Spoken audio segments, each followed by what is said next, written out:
ada Abang Wahid. Oh, okey. Mai. Dah. Janganlah merajuk. Aduh. Oh, sekarang ni hari ni kamu bawa guni pula lah ni. Koma ni dia buat macam trend pula. Sekarang ni aku nak tanya kamu, ikan apa je yang kamu bawa ni? Alah, ikan biasa-biasa je. Tidak, masalah aku tak nampak kamu kat nelayan, jadi nelayan kat sini. Atau kamu ke mana kamu hilangkan diri? Betul kamu bawa ikan? Oh, pandai kamu. Ni mesti dua lokasi ni yang berbeza ni. Wah, okey. Okey, main. Okey. On. Sekejap. Okey, sekarang ni, Abang Wahid, ni semua nekra ni. Ni kehebat. Ini ke bukannya menjara ni. Ini mesti ada taktik dan teknik dia tu. Okey, sekarang ni dah belah perut. Kita timbang satu demi satu. Okey, 1 kilo 450 dah belah perut. Okey, letak atas ni terus, Cik Wahid. Susun terus. Cantik. Pandai Cik Wahid ya. Siap rapping kalau macam ni kena ni sikit lah. Lama Cik Wahid. Ini lembut lagi ni. Tak keras lagi. Baru dapat tadi. Ya, keras. Okey.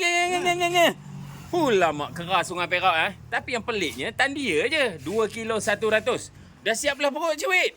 Sudah. Maknanya 2 kilo lebih Koma 2 ekor Kerai Sungai Perak. Keras lagi. Hebat Mika ni. 1 kilo. Cik Mika kabur. Apa teknik yang Mika pakai ni? Awak nahan tajuk.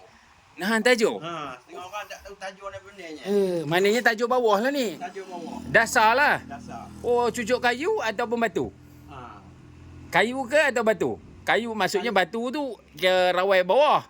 Rawai bawah. Rawai bawah. Hebat. Jarang-jarang. Kira Mika ni kira hebat lah ni. Ada teknik-teknik yang tak diberitahu. Okey, 800 gram. Okey, lawang. Ada lagi? Umpan ni biji sawit je. Umpan dia biji sawit dia? Mantap. Okey. Alhamdulillah. Lagi. Ikan apa? Ikan baung. Okey, 1 kilo 200.